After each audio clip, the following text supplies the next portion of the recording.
듣다 보면 내공이 쌓이는 방송 2시간 철학의 돌풀입니다. 유수입니다. 네.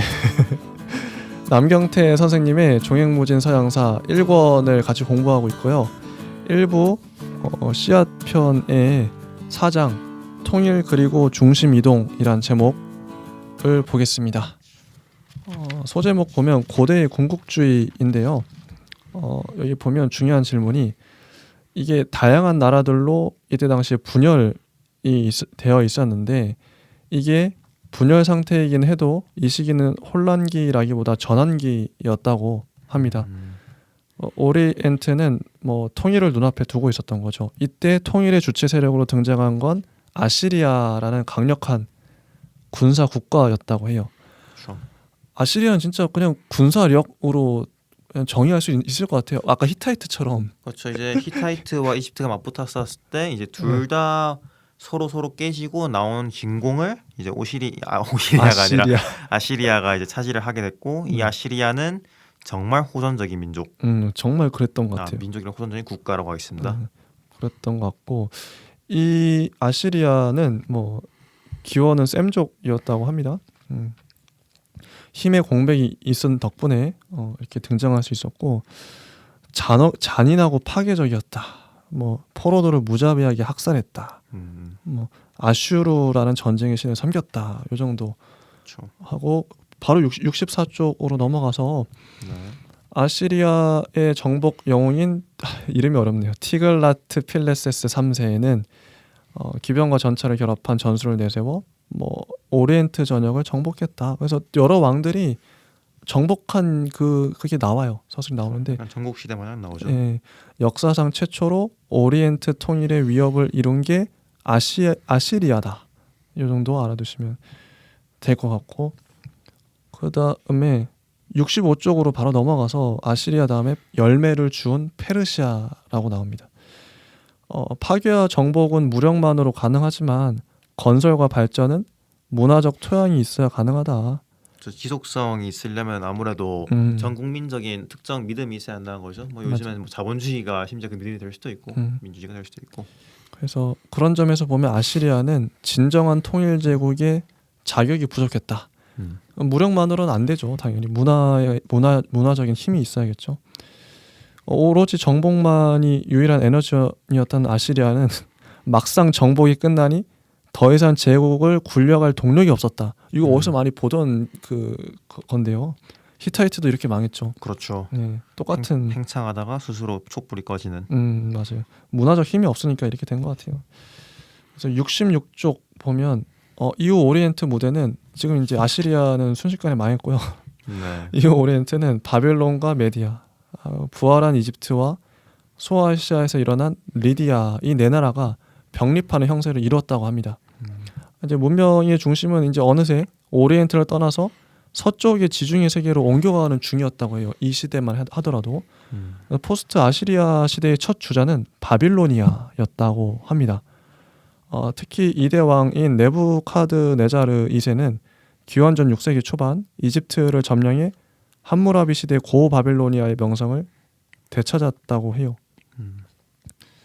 이런 얘기 나오고 저항운동 이 바빌로니아에 대해서 그 유대인들 히브리인들의 저항운동이 있었다. 그러니까 이제 4장 같은 경우에는 사실상 약간 압축해 놓은 장이에요. 4장이라기보다는 이걸 뭐라고 해요?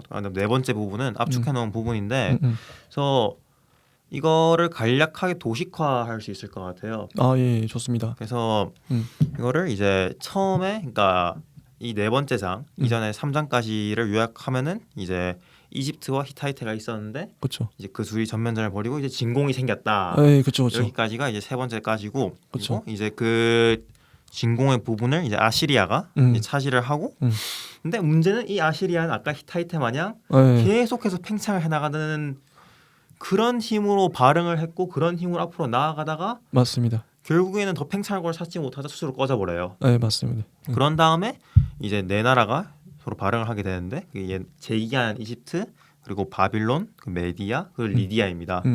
리디아 같은 경우는 약간 사조로 붙이자면은 제가 즐겨봤던 진격의 거인에 나오는 섬의 이름과 동일시 되는데요. 아무튼 이건 저 약간 팬심이었습니다. 네. 죄송합니다. 이 네 국가 가운데서 이제 바빌로니아가 이제 흥하게 되고 이게 맞습니다. 이제 뭐 구바빌로니아와 구분된 신바빌로니아라고 불리죠. 네. 그리고 이제 바빌로니아에 대한 언급은 딱히 이 책에 더 많이 없어요. 이제 바로 엘람이라는 국가로 넘어오게 되고요. 페르시아. 그렇죠. 이제 이 엘람이라는 나라가 옛날에 히타이트인데 아, 이 엘람이 뭐 여기서는 뭐 국가의 간판을 뭐 바꿔치웠다 이 묘사를 하셨었나? 아무튼 개명을 해서 페르시아라는 나라가 돼요. 맞습니다. 그래서 이제 초대 왕은 키루스라는 왕이었는데, 근데 이제 이 왕이 죽고 나서 이제 아들은 생각보다 똘똘하시가 않은 거예요. 맞습니다. 맞습니다. 이제 뭐 했다 하면 또 말아먹고. 네, 그렇죠. 그렇죠. 그래서 이제 반년쯤 있다가 다리우스, 어떻게 보면은 그 롤을 하시는 시청자분들께는 참 친숙하실 건데요. 롤에 나오나요? 예, 다리우스라는 뭐 데마시아를 외치면서 뭐 하시는 애들이 아무튼 뭐 그런 캐릭터가 있어요. 저 롤을 많이 안 해서 잘 모르겠는데 아무튼 이 친구는 친위대장 출신이에요. 아, 황제 친위대장. 네. 뭐 쉽게 얘기해서 쿠데타. 맞습니다. 예.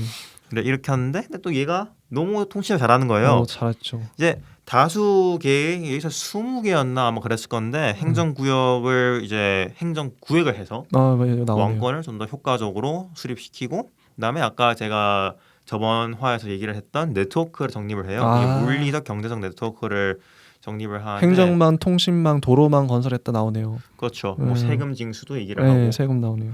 그래서 이제 이렇게 점점 페르시아가 팽창을 하다가 이 4부의 끝은 어디서 끝나는가?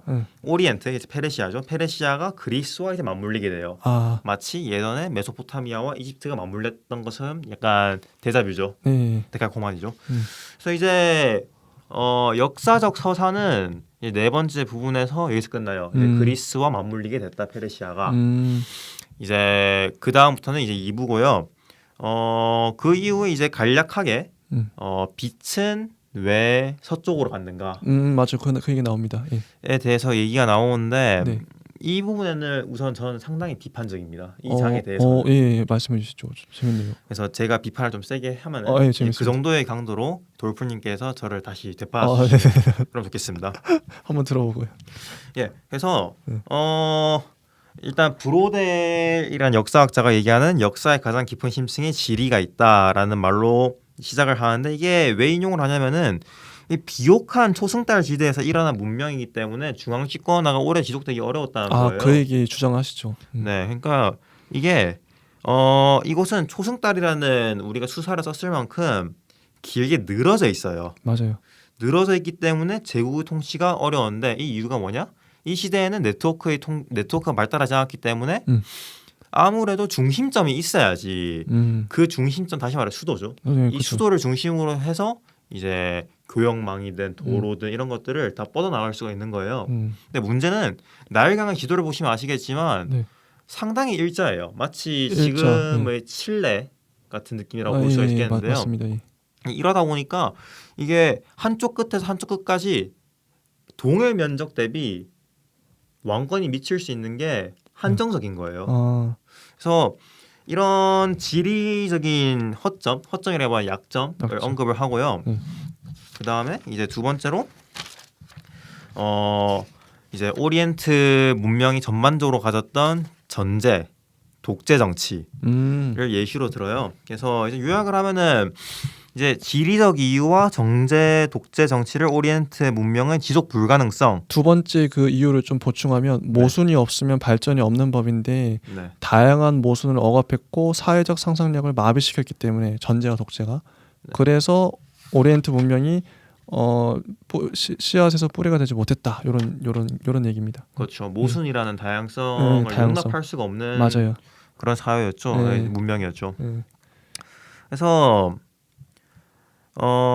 다시 한 번 더 말씀을 드리면은 지리적 이유, 전제, 독재 정치를 오리엔트 문명 지속 불가능성 잠깐 꼽는데 여기서 저희 비판이 시작돼요. 네, 좋습니다. 이거 되게 재밌네요. 그러니까 비판이 뭐냐면은 개인적으로 이것은 빛이 동쪽에서 소등된 이유이지 빛이 서쪽으로 향하게 된 근거로는 저는 부적절하다고 생각이 돼요. 그러니까 왜 이 동쪽에서 발응한 빛이 동쪽에서 소등됐는지라고 하면은 제가 필히 받아들여요. 오리엔트가 왜 망했나? 그렇죠. 그 이유는 된다. 네. 소등됐다고 하면 받아들이겠는데 망했다. 예. 왜냐하면 근데 아직 이건 섣불러요. 왜냐하면 아직 우리 2부를 안 이거 읽었으니까. 안 읽었으니까. 그래서 섣부른 판단보다 2부를 읽어야겠지만 네. 그래도 마무리를 짓자면은 그 사이에 그리스인들이 다신교를 발전의 원동력으로 상상하는데 이제 적어도 일부에서는 오리엔트와 그리스는 독립적으로 성장했거나 아니면 교류가 거의 없었던 해봤자 약간 해적질을 한 그 맞아요. 정도로 나오기 때문에 맞아요. 그렇죠. 이제 독자 여러분들도 2부에 대한 호기심과 그 기대감을 잔뜩 안아주시고 네. 저희를 뵈면 좋을 것 같습니다. 맞습니다. 중요한 문제 제기였던 것 같아요. 그러니까 오리엔트 문명이 망한 이유는 되겠지만 이게 왜 서쪽으로 갈 수밖에 없었나에 대한 이유로는 좀 부족하지 않나. 그렇죠. 말 그대로 부족하니까 우리는 더 열심히 공부를 해야 한다. 2부에 아마 답이 나와 있을 것 같긴 한데 망한 이유는 맞는 것 같아요. 이래서 망했다. 더 이상 그 오리엔트에서는 문명을 지속할 자체적인 힘이 없었다. 네. 맞습니다. 뭐 여기까지 하고요. 네네. 제가 너무 제 스스로 완결적으로 얘기를 해버려서 아니에요. 돌프님께 약간 기회를 못 드린 것 같아서 아니에요. 예 아무튼 예. 제랑 한 지금쯤 한 시간이 약간 몇 분 남았는데 혹시 일부 그러니까 이 종횡무진 서양사 뭐 일부를 읽으면서 혹시 어떠셨는지 일단 총평. 저 같은 경우에는 약간 이런 자리가 있었기 때문에 제가 그러니까 저는 일률적으로 그러니까 한 개의 시간의 축으로 차례차례 전개되는 책들을 잘 못 읽어요. 근데 이런 자리에 함께 하면서 저같이 약간 인내심에 있어서는 녹록하지 않은 사람이 읽을 수 있는 계기가 있게 돼서 참 좋았고 그리고 약간 정리하면서 탐독하다 보면은 어느 정도 가지가 그려질 것 같다는 기대감이 좀 솟아나기 시작했어요. 저도 그래요. 저는 역사를 뭐 중고등학교 때도 그렇고 잘 몰랐고 그냥 암기 과목 정도로만 되게 부정적으로 인식하고 있었는데 이번에 뭐 서양사뿐만 아니라 동양사, 한국사도 통째로 통사를 다 정리할 수 있을 것 같아서 되게 기대가 되고 그렇습니다.